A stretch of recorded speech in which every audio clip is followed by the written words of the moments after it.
Am I in the... Okay. All right, give me a cue. All right, I am live, I guess. All right, welcome back to St. John's Wauwatosa's Bible class on vocation, the setting for human flourishing. Just as a tiny recap of where we've been, we've talked about vocation as calling. And calling assumes a caller, God, the person who is called, and then, of course, neighbor. And so last week off camera, we were talking about, can we talk about a vocation of being a man or a woman? And I don't think so. I think neighbor always has to be involved here. So these are important discussions and very interesting ones, but they're for a different time. What does it mean to be a 10-year-old boy on the east side of London in 1845? I mean, that's a very interesting and very sad discussion. What does it mean to be a black man in Alabama in 1847? What does it mean to be a woman in Wauwatosa in 2020?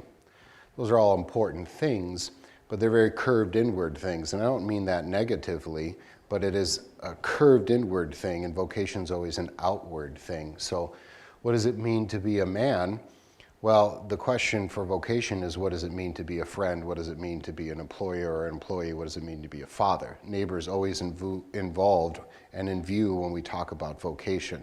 So that's kind of, I think that's maybe just a little bit of a warning that we shouldn't be talking about things like gender or what does it mean to be a woman or whatever. Those are outside of vocation. They certainly affect vocation, but vocation always has neighbor involved. We talk about vocation as the setting for spiritual battle. I die to myself to live for somebody else. We are living sacrifices, as St. Paul said in Romans. And then last week we really talked about it's the setting for purpose, that we were people created for epicness, for greatness, for drama. If we don't have drama in our lives, we will make it up. We understand that we are important, but not everybody can be the senator. Not everybody gets to be president. And so where do we find our purpose, our reason to get out of bed in the morning? How can we fulfill this great desire that we have been given, created in the image of God? Well, God flips it upside down and says, the person who collates and the person who cleans and the person who teaches, even though the world may not value them as they should, it doesn't matter because God values them and God sees that just as important, and that's where we can find true honor and pride in our work, and that kind of gets us into our next lesson, which is vocation as a setting for a wider liberality. What I mean by a wider liberality is, first, we are free from trying to please God because Jesus Christ already took care of that, so that burden's gone. We are also free from trying to please the world in the sense that my self-esteem, my value, my honor does not come from the world. I am free from that. What a tragedy it is when we spend our whole lives worried about our paycheck, our promotions, how the world looks at us when we know that that's never satisfactory, that will never fulfill our desire. And with that comes a wider liberality where we can be free, as Martin Luther said, to venture all things, to try all things, because we're secure in Christ and we know where we're going and we know where our value is. And it does dovetail a little bit into freedom of speech and other things, especially in the workplace. There's a guy, Matthew Crawford. I have a quote on him, not on this one, but somewhere in these pages. I'm sure I have one from him. And he wrote a book called Shop Class as Soulcraft. And he was a guy who got a very fine education, was a white-collar guy, worked for think tanks in Washington, D.C., and then abruptly quit and started working on motorcycles. And even though he doesn't write from a Christian point of view, he was talking about vocation. We can think about somebody who is trying really, really, really hard to capture that American dream, which somehow for some people has meant my grandfathers worked really hard in the fields or the factories, and then my father got a middle management job, and now my job for the family is to go be a lawyer or a doctor or something like that. As if the goal in life and my value was always about social mobility and not about the work itself. What a prison that is. And so we talk about that a lot in vocation, where the vocation of a mechanic is just as important and just as powerful as the person who becomes a real estate lawyer or something like that. What Crawford does a lot is to say, hey, this blue-collar, so-called blue-collar work is very intellectually engaging. And you involve yourself in some very complicated problem solving. In fact, a lot of doctors who are specialists know their one thing, where a mechanic kind of has to know a whole lot more, right? It is intellectually robust to be a farmer. I was a city kid, but I was sent out to farm country to serve. I served in western Minnesota for 12 years, and I quickly realized that a successful farmer was talking about commodities, was talking about futures, was talking about science, but could also fix a $200,000 piece of machinery. I couldn't do any of that with all my degrees. I would nod my head not only when they talked about the machinery, but also futures and commodities in the market, right? I was nothing compared to them.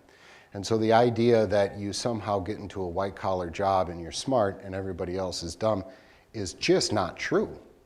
Forget about the idea of valuing everybody and their labors. It's just not true when we think about it. And so Crawford does a good job about that. He also talks about free speech. Think about it this way.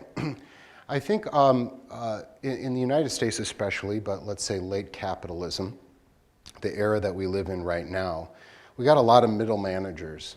We got a lot of people whose job is to manage, so-called manage hearts. And so I'm trying to get people to act and to speak in a certain way. And it's detached often from the product that is being made or the service that is being offered, right? And he contrasts this with somebody who works with their hands. People who work with their hands have an advantage when it comes to finding value in their work. So if you can drive your kids around on a Sunday afternoon and point to a building and say, I worked on the plumbing in that building and it works. Or you can say, that motorcycle's been fixed and now it runs. You have a very tangible way of saying, I did something valuable. It's very difficult for the middle manager to point and say, I did that, right? And so Crawford especially makes that distinction. He also talks about the difference between a crew and a team. We talk about teamwork all the time. A team is working for one goal. That's fine, that's nice, everybody's working together, but it's a managing of attitudes and a managing of hearts to a greater goal. It's not necessarily wrong. But if we think about a crew in a different way, we see the idea of vocation and value coming out. So think of a crew that's building a house. You have your carpenters, you have your plumber, you have your electrician, you have your mason, and so on and so forth. And each of those individuals can judge if they did what was right, because the plumbing works. Or when I flip on that switch, the lights come on. The building didn't fall down. And so as an individual, you know what you're supposed to do, and then it is a part of something great. And this is kind of very vocational kind of thinking about.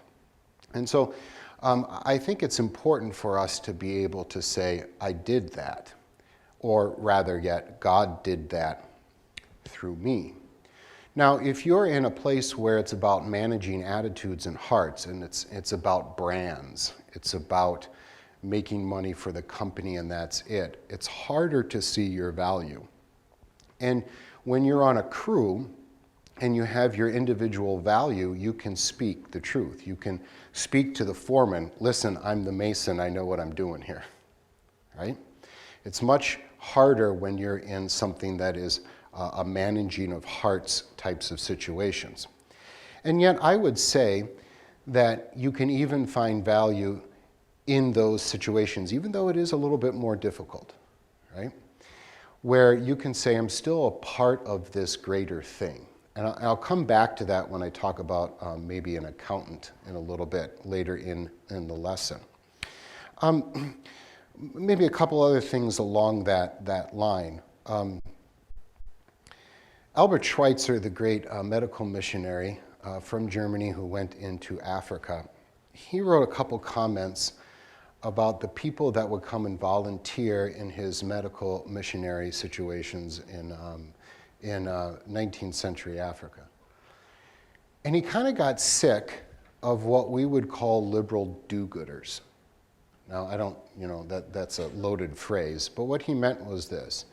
He kind of got sick of people who left their cushioned lifestyles to come down for either an adventure in Africa, or better yet, to come and feel good about themselves, maybe trying to ease their guilt of being privileged, or trying to say, look, for 6 months I did this, and go brag to their friends. Remember, we started this whole lesson with the idea of self-justification, that my work should not be geared towards making myself feel justified and valuable, either right before God or right before the world, but rather it's about neighbor. And he made a comment about how he just wanted people who saw a task and got it done. The type of people who see a sink of dirty dishes and just clean it, without worrying about if they're getting credit for it, without worrying about how it made them feel, but people who had the character to just do the task at hand. He didn't need any more people that were coming down for 6 months to feel better about themselves.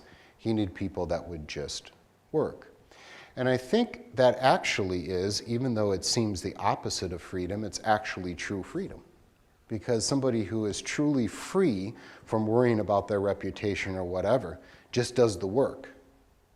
They don't make sounds and say, look, I'm doing this. They just do the work because they're so secure in themselves.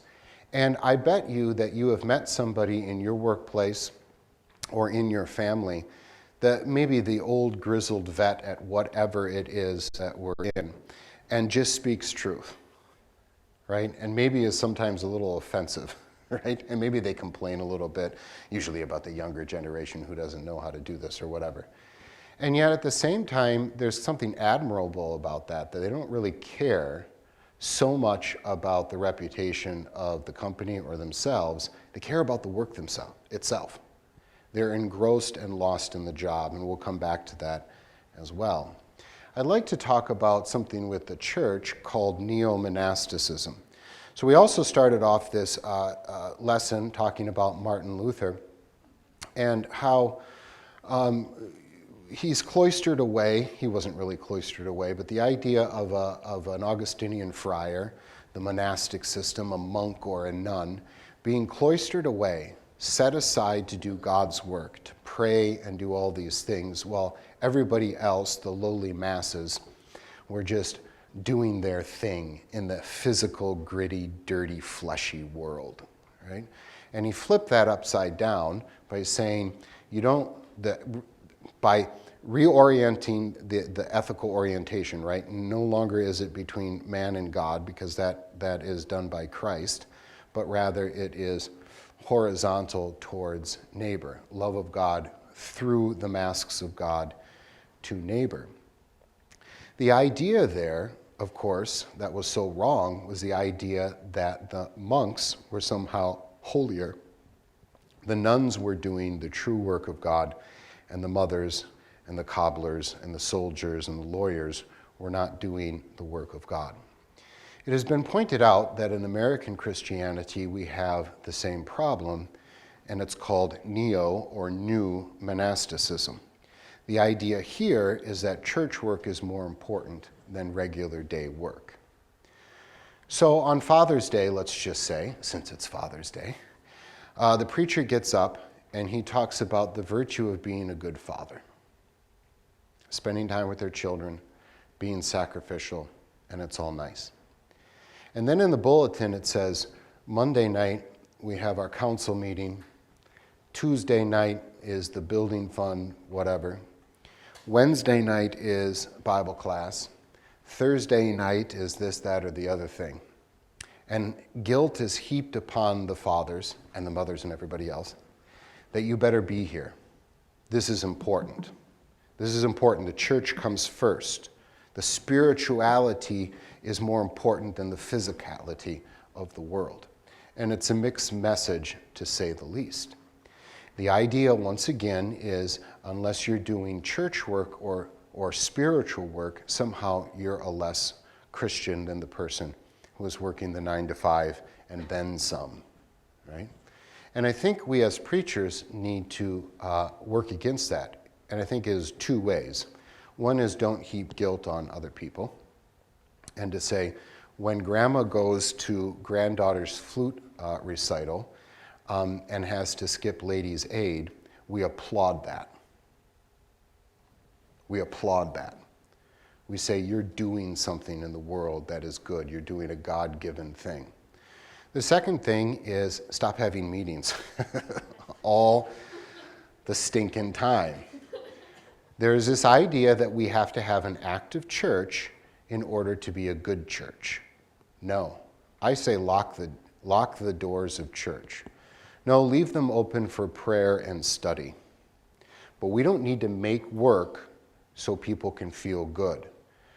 Growing up in the 80s and then in the 90s, there was this idea among us about spiritual growth and getting everybody's talents together, and we have the body, Christ is the head, and the body all has their own talents and we need to work together. Fine, very biblical. But it had no view of vocation. It had no concern vocation, and without knowing it, what we were doing is we were practicing neo-monasticism. So as a preacher, I think what I would say is, we need you, and I will call you when I need you. But don't feel guilty for 1 second about saying no. And we're going to run a tight, efficient ship here so that we're not making work where work doesn't need to be done. And I think that's very, very, very important going forward in our increasingly busy lifestyle. So neo-monasticism, something to think about. And notice also the idea that the spiritual is better than the physical. But spirituality is always physical. We talk about the Holy Spirit being this vague kind of concept, kind of thing, force, whatever, or at least we leave the impression that it's not a person, and not just a person, but a person who uses physical tools, right? It's not just some kind of zapping of me of spirituality, but it comes through physical things, preaching, absolution, Holy Communion, baptism, through parents, through teachers. The spiritual is always physical, and when we leave that behind, we have not really done justice to the incarnation, and especially not vocation. Okay, now, let's talk about family life. I kind of roll my eyes when anybody starts talking about life balance. That's laughable. The idea that I can just balance my life out between work and family, between church and fun and all those kinds of things. Good luck with that. That's very nice. I'm guessing that you would spend your whole Monday charting everything out, and that's not really helpful to getting things done anyway. It's laughable. It really is. Now, it's not wrong for us to stop and to think about, I'm doing too much over here and not enough over there. That's not what I'm saying. But the goal is not to find life balance. The goal is love of neighbor. When you look back, like you do with the imitation of Christ, the glory of God, spiritual growth, things that we've been talking about, when you look back, you'll say, all right, I wasn't very good about that balance, or God put me into a place where I did find balance. That's all fine and good, but remember that's something we look back upon. It's not something we plan. We talk about, by the way, let me go on a tangent here.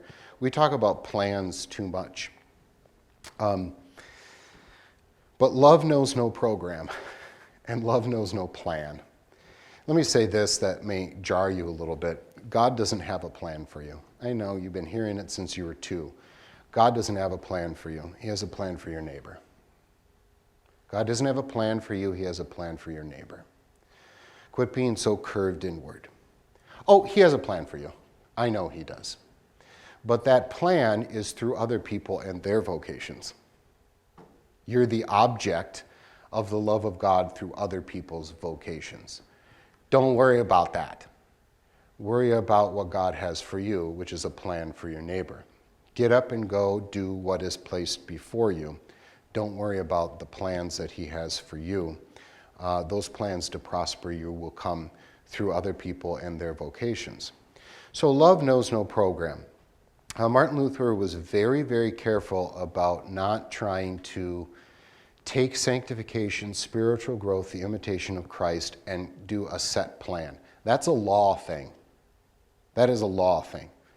If you're like me, and I know you are, you set out Sunday evening what you're going to do for the week.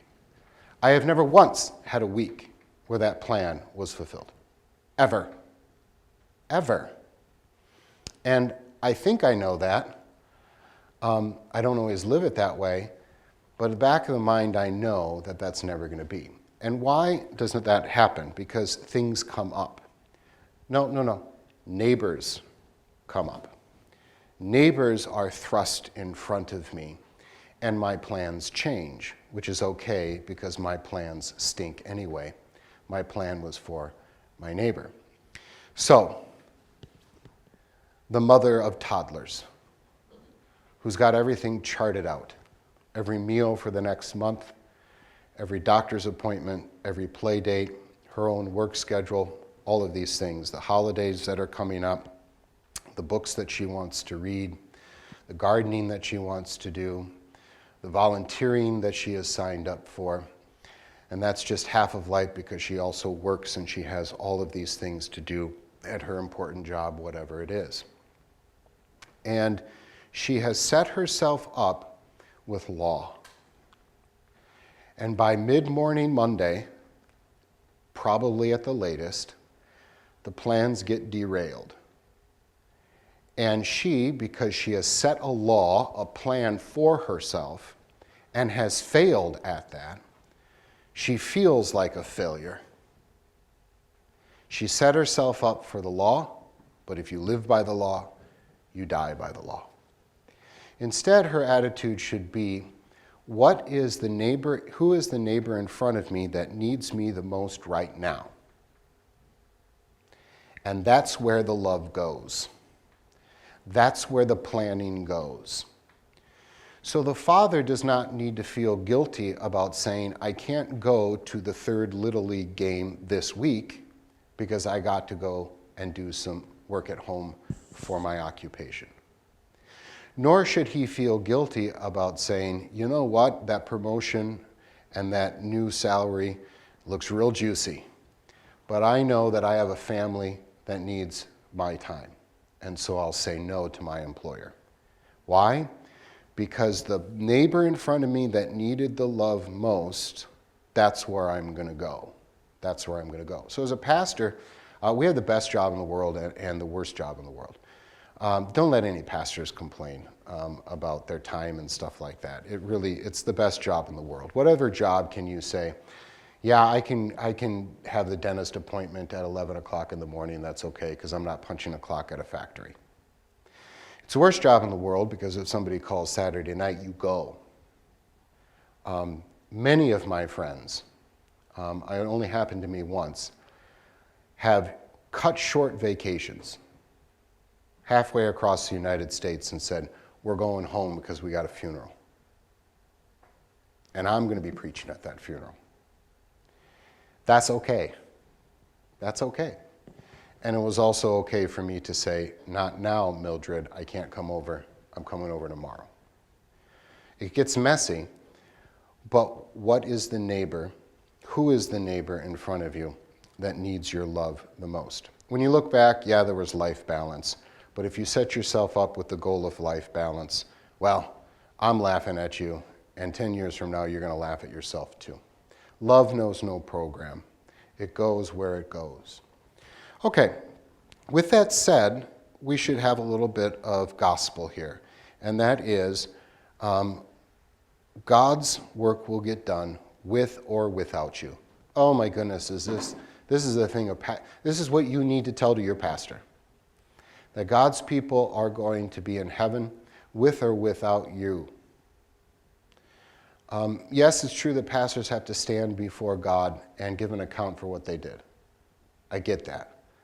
But what the greatest gifts of grace that God has given pastors is to say, just be faithful, preach the gospel. My people are going to be in heaven with or without you, you idiot. Quit putting pressure on yourself all the time. And by the way, when the pressure's off, when you finally realize that things don't depend on you, but rather God working through other people and you end up being more productive, don't you? I don't like sports analogies very much in the theology world, but let me use one. So a baseball player who's in a slump, 0 for 12, they try to grind out in a bat, which is okay, and they just want to put the bat on the ball, right? Most of those people who are in that position, who are trying to get back into the so-called zone, the worst thing they can do is overthink, right? When they overthink, that's when things get tight and you're not productive and work stinks.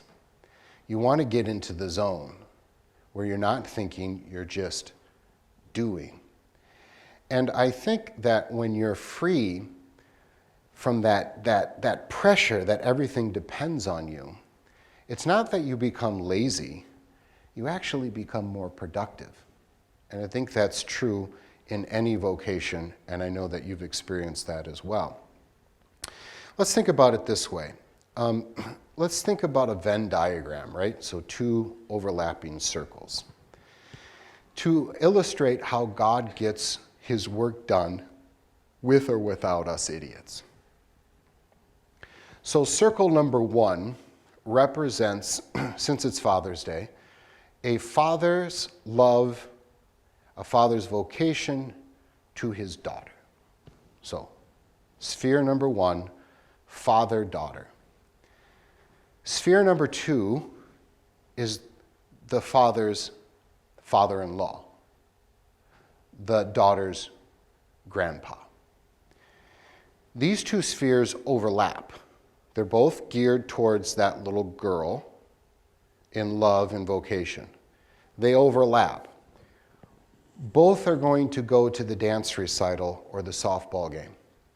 Both are going to buy presents on Christmas. Both are going to be concerned with this child. They overlap. But the father is not the grandfather, and the grandfather is not the father.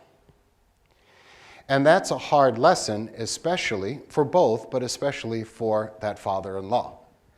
The father-in-law may look at the man who married his daughter with a suspicious eye. And when they have children, and he's still looking with a suspicious eye on this son-in-law, he's just not quite sure that he is going to do enough to love and protect for his family, right? And he would have done it differently. The grandfather would have done it differently.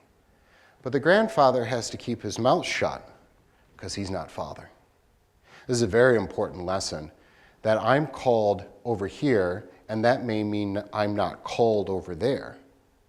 So I have to go by faith that it is God working through this other person over here. I don't have the right to go over there and fix things, usually not. We talk about this a lot as pastors. Your pastors are called to St. John's Wauwatosa, not the church down the road. They don't have the right, they don't have the call to go in there and fix even if things need to be fixed. Yes, there's a call to be brotherly to the other pastor. Yes, there's a call to encourage, but he doesn't get to go around saying that church needs that and this church needs that. He doesn't have a call there. He has to go by faith that God knows what he's doing, that he put another pastor over there. So the father-in-law needs to go by faith and say, I was not called to be father to this little girl. I got to keep my mouth shut about certain things. And a good father-in-law does that. But what if that father is an alcoholic? What if that father loses his job? What if that father dies in a car accident? Well, then this sphere over here, out of love, remember, love knows no program, may grow bigger, right? That grandpa may have to act as father now because the father is absent, gone, disabled, whatever it is. Now, this is quite comforting to the father who he's got to go to work. He's got to work 80 hours this week, otherwise he loses his job. He's not going to be able to do the things that he needs to be, and it's because of a sinful, disordered world. But he could be at peace because God will do what needs to be done for that daughter through other vocations, maybe of the mother, maybe of his father-in-law, the grandpa.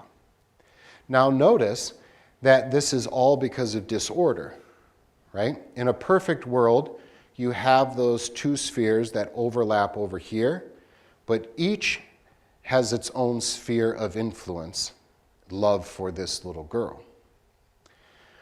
Only because of sin does this get disordered. So let's say the father dies, and the grandfather now has to be the so-called father figure. Maybe he even has to support his daughter and granddaughter. Things get lost. The grandfather no longer can maybe enjoy his retirement, but now has to go back to work. The daughter suffers. The granddaughter suffers too. The granddaughter suffers because she has lost her doting grandfather, because now the grandfather kind of has to be the disciplinarian. Or she loses the father figure and she just has a sleepy grandfather who doesn't want to discipline anymore, who just can't do it to his granddaughter anymore, right? A daughter needs a father and a grandfather. And so things are disordered. But in God's love in this disordered world, he will mold these spheres of vocation to fill in the gaps, to cover where sin has disrupted his order.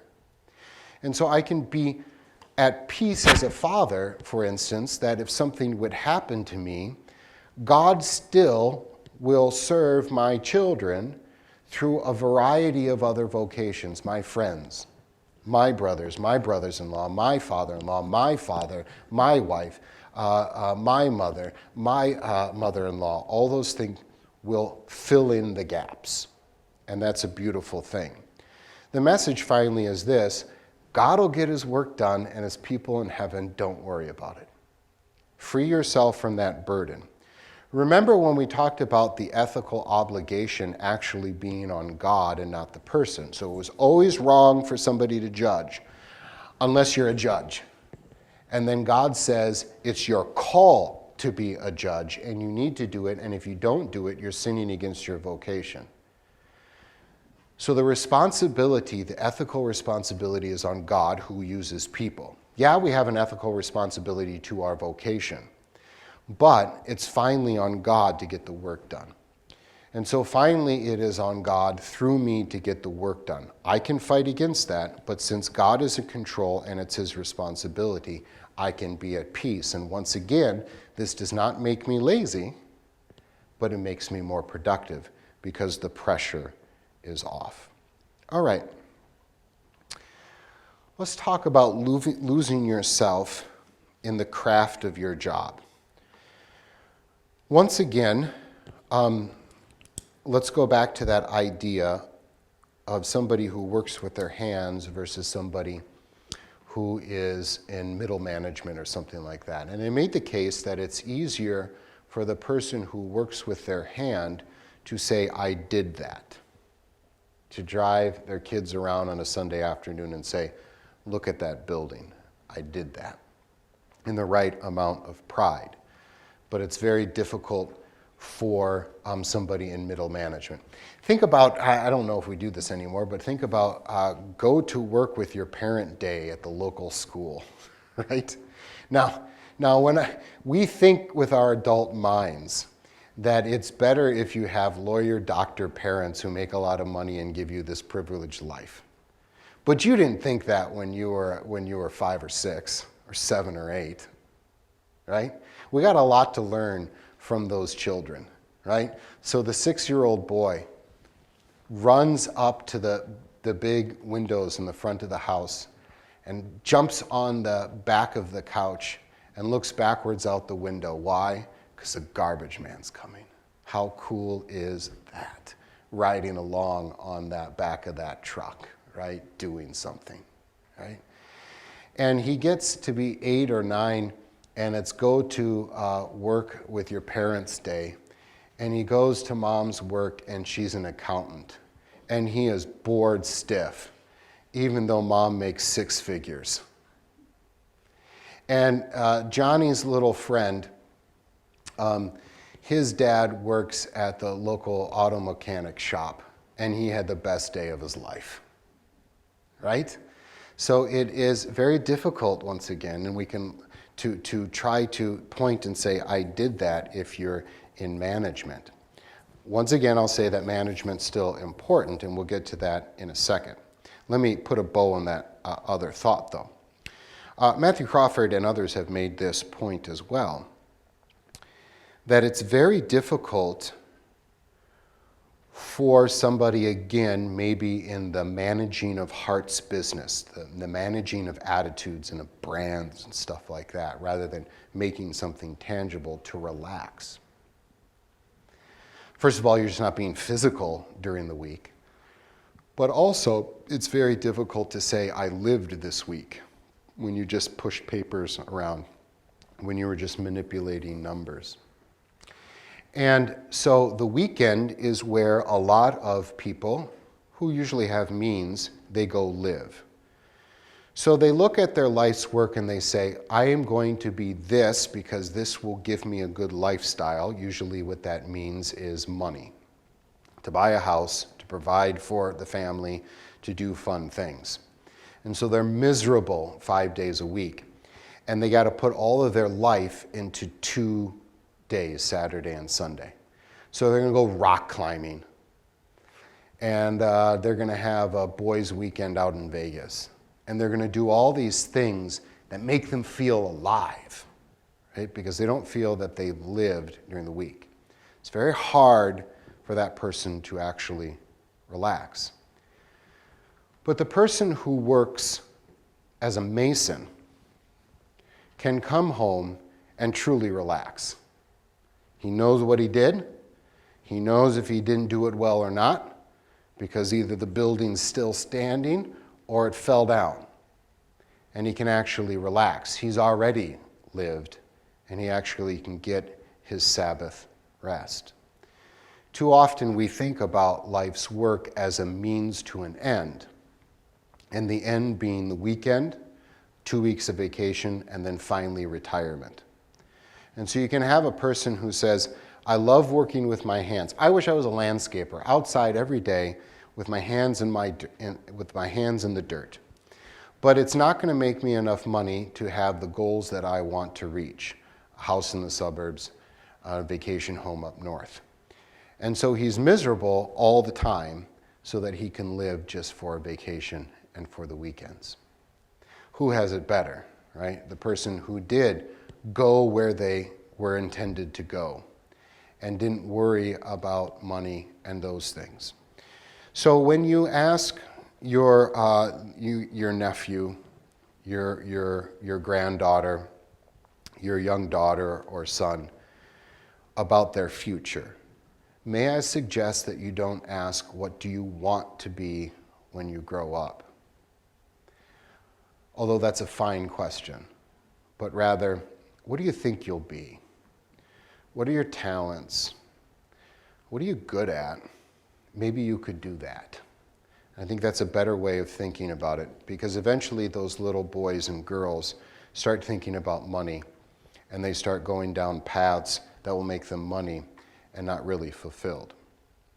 Okay, with that said, I think you can lose yourself in the craft of your job, no matter what that job is, even if you are a middle manager at an accounting firm. And maybe you love that. Maybe you love that, and I think that that's very cool. But remember that you are not there to find your self-esteem from the boss or anybody else, but rather, because you're free from all of that, you can lose yourself in the craft of your job. So let's say you are an accountant, and the CEO of this retail business, this mid-sized retail business, needs the monthly report for this meeting. Not the full report. In fact, he wants it on one page, he has instructed. One page, everything I need to know on this one single page so that I can look at it, I can make decisions for the business, and we can move on to the next item on the agenda. And so you work all week on this. And it's a work of art. Every row in the Excel spreadsheet or whatever you use is perfect. And there's colors, not just red and black, but the right kind. Not too much, but just the right. Because actually you're pretty bright, and you know how the CEO thinks, and you know what he needs to know. He's told you what he wants to know, but you also know what he needs to know, and what he needs to be highlighted, what needs to be highlighted to him. And so you slave over this, and when you're done and it comes out of the printer, to your accountant mind, this is a work of art. It's essential to this business, to your vocation, to the employers, to the clients, to everybody. It's a work of art. And you go to that meeting, and the CEO looks at it. He sees what he needs to see, and he takes it and he throws it into the recycling bin on to the next agenda. No credit to you. He threw away your work of art. But so what? So what? God knows what you did, and you know what you did. And even if the CEO doesn't know what you did, you do. You do. And it was a work of art, and you got lost in it. You got lost into this idea of how valuable and beautiful this is. So let's say you go home, and it's time to clean the bathroom. And it is a menial task, we've been told. It is a task that is beneath you, this six-figure salaried accountant at this mid-size retail store or chain. But you got a system as you look into that bathroom. You've done this before, and you put on the gloves, and you start on top. You start with the mirrors, and you work your way down. And you get every corner. You even take the little plastic cups that hide the bolts on the toilet, and you pull that off and you clean around that. You take great pride in that. And when you're done cleaning that bathroom, you look, and there is the right amount of pride in it. In fact, you got lost in it. It was no longer a chore, but you got lost in it because there was something about doing it right. There was something about doing it right for your family, and you got lost in that. And you look back and you say, well done. And then the kids come home and it's destroyed in 5 minutes. So what? You got lost in that job. I once was in a public bathroom. There was an old guy there who had been doing this for a while. You could tell. There was a newbie there. He was being trained by the old guy. As I was going to the bathroom, I overheard their conversation. And he said, this is how I do it. Don't forget this. They'll say do this, but use this thing over here because this is the way that I do it. It's a good way. Speaking from experience. And here's this man in a public bathroom, and he's oozing pride in his job, in his vocation, in his calling.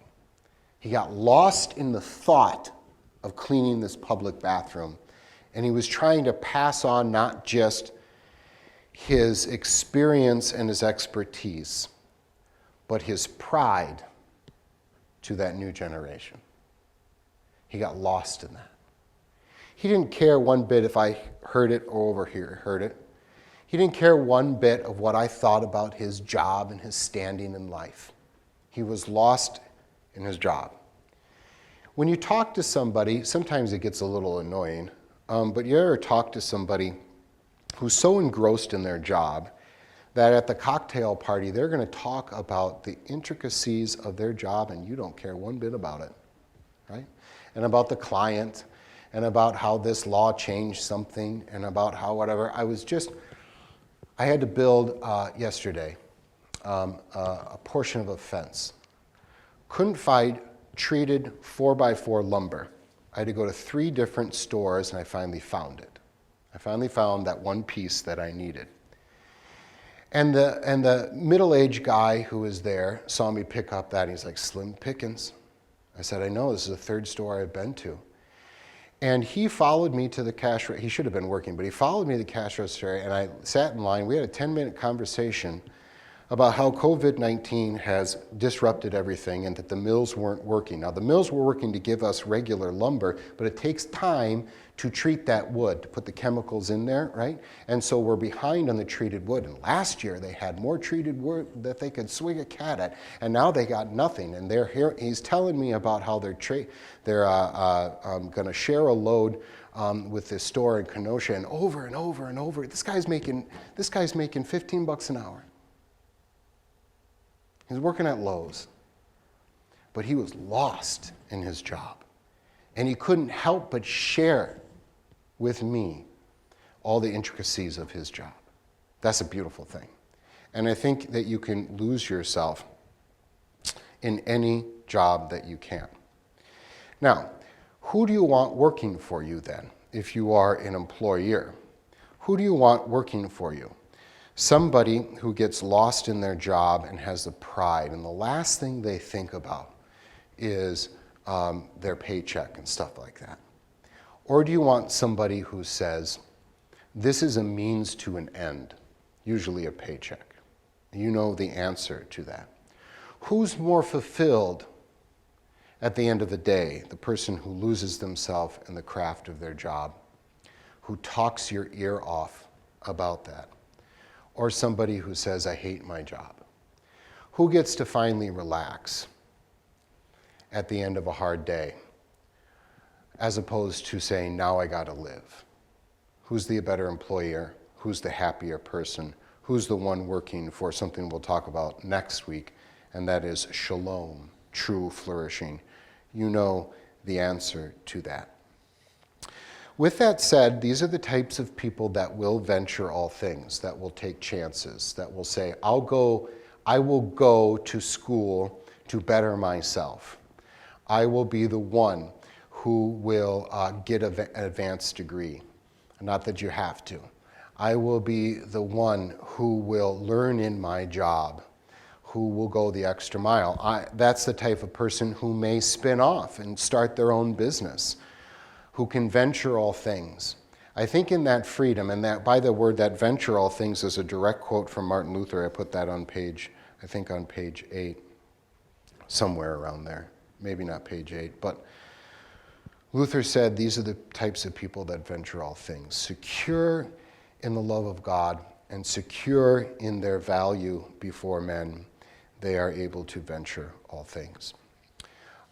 In closing, maybe we'll end a little bit early today if that's okay, or if you have questions or comments, I would like to talk about the idea of how do you choose a vocation? Usually when I do this, there's always somebody in the crowd that comes back to me and says, okay, so my daughter doesn't know what she wants to do, and she's a senior in high school and she's about to graduate. I'm just so worried. Or I'm in this job and I don't feel it. How do I know what my calling is? The first thing I say, depending on the situation, of course, the first thing I will say, though, is that remember the spiritual is always physical. So if you're waiting for God to send you a dream, you're going to be waiting a very long time. And if you think that God has spoken directly to you, stop and go talk to your pastor. Like now, right? You are not going to get a divine revelation from God. I really, really, really, really, really, really, really, really doubt it. Now, are there going to be maybe signs that you get? Maybe.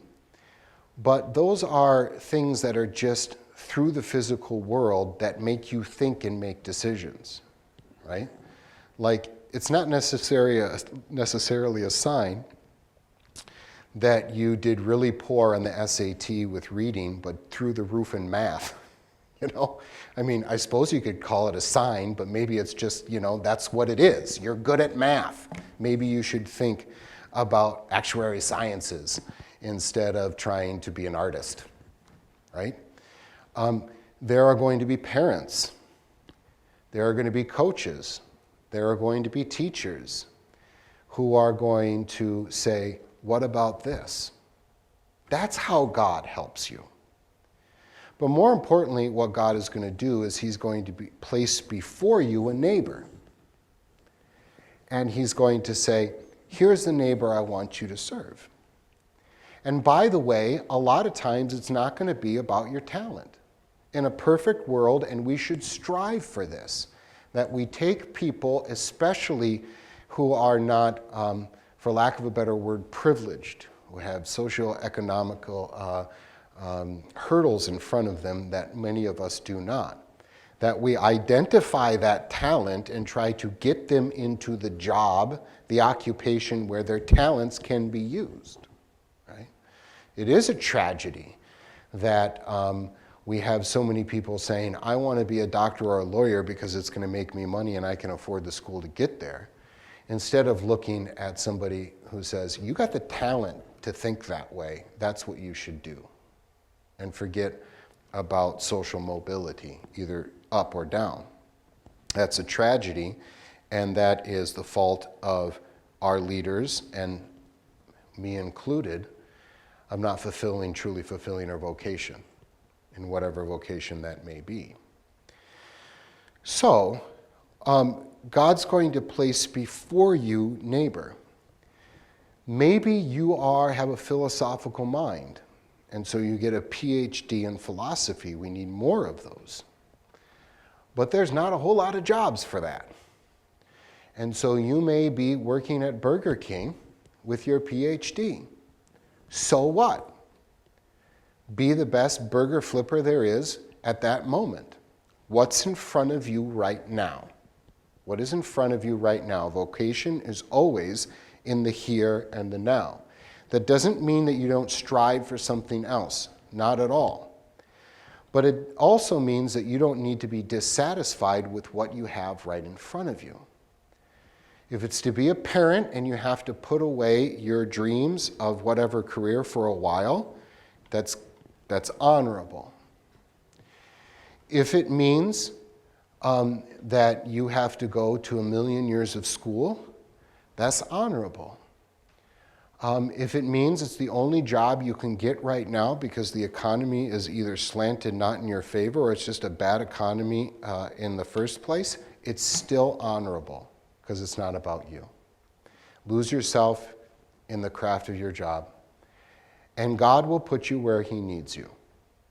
And it may not always be satisfactory to you, but once you lose yourself of once you free yourself or are freed from the burden of trying to find your value in your job, that's when you'll actually truly be happy.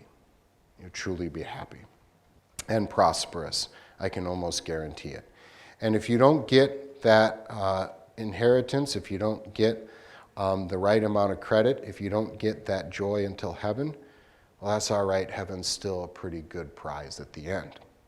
So how do I choose a vocation? The other thing that I would say, it's usually, not to be stereotypically, but it's usually a mother about her son.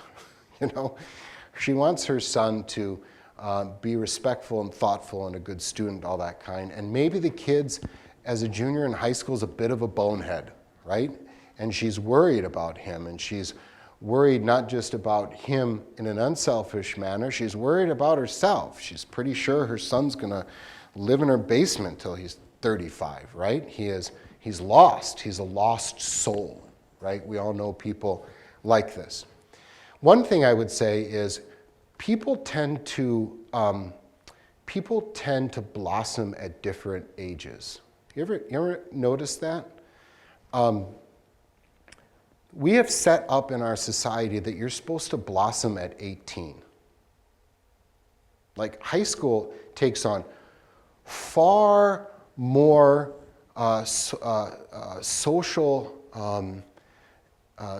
importance in our world than it deserves, right?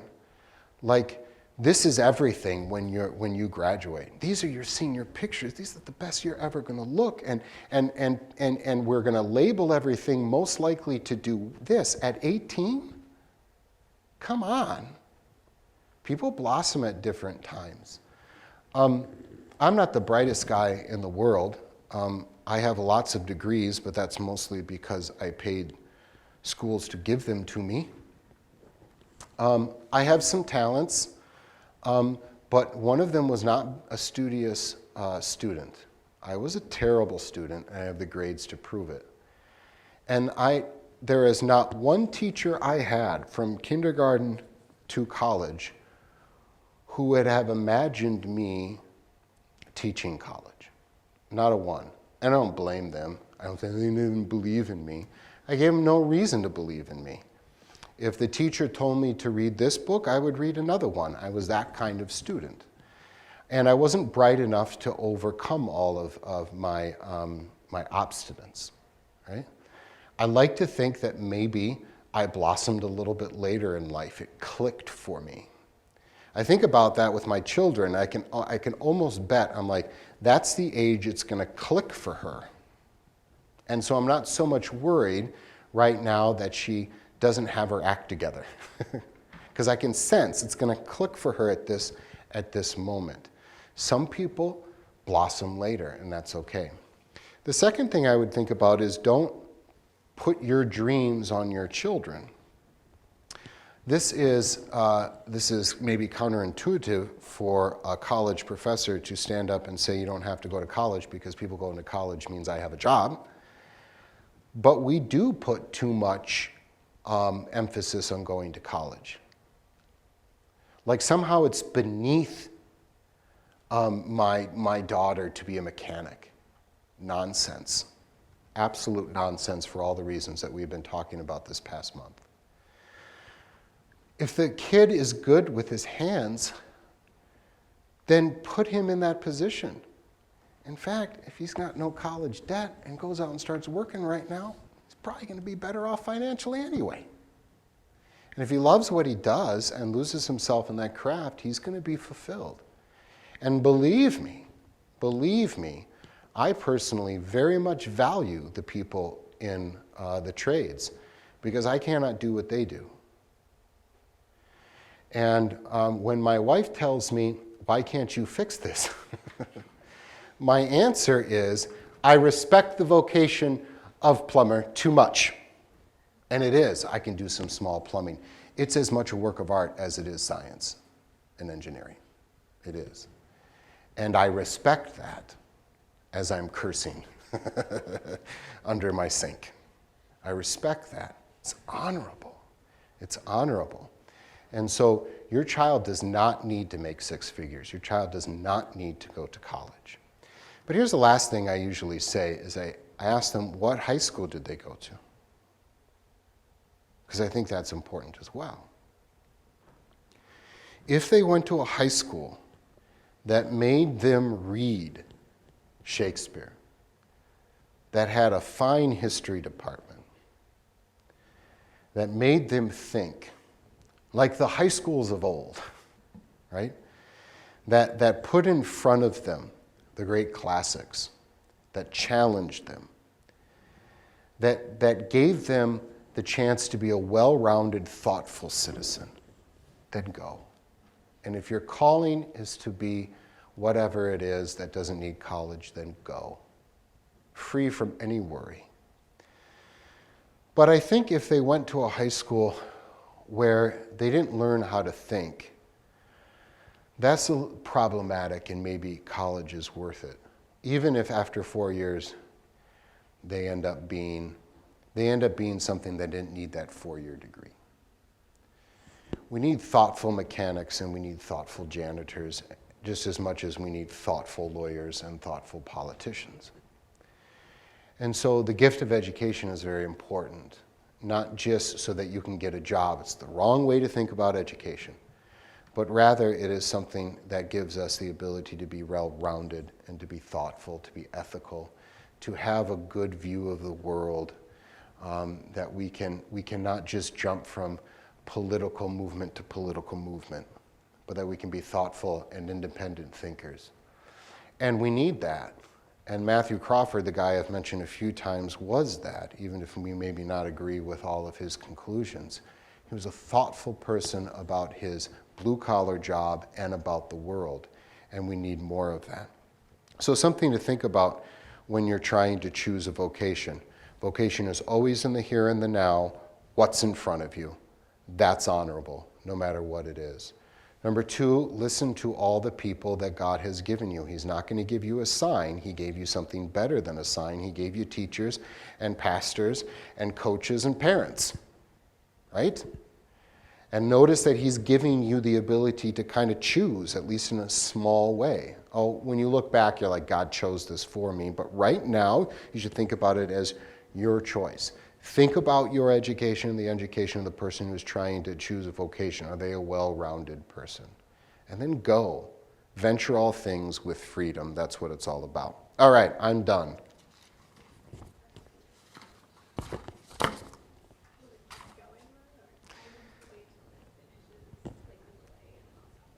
All right.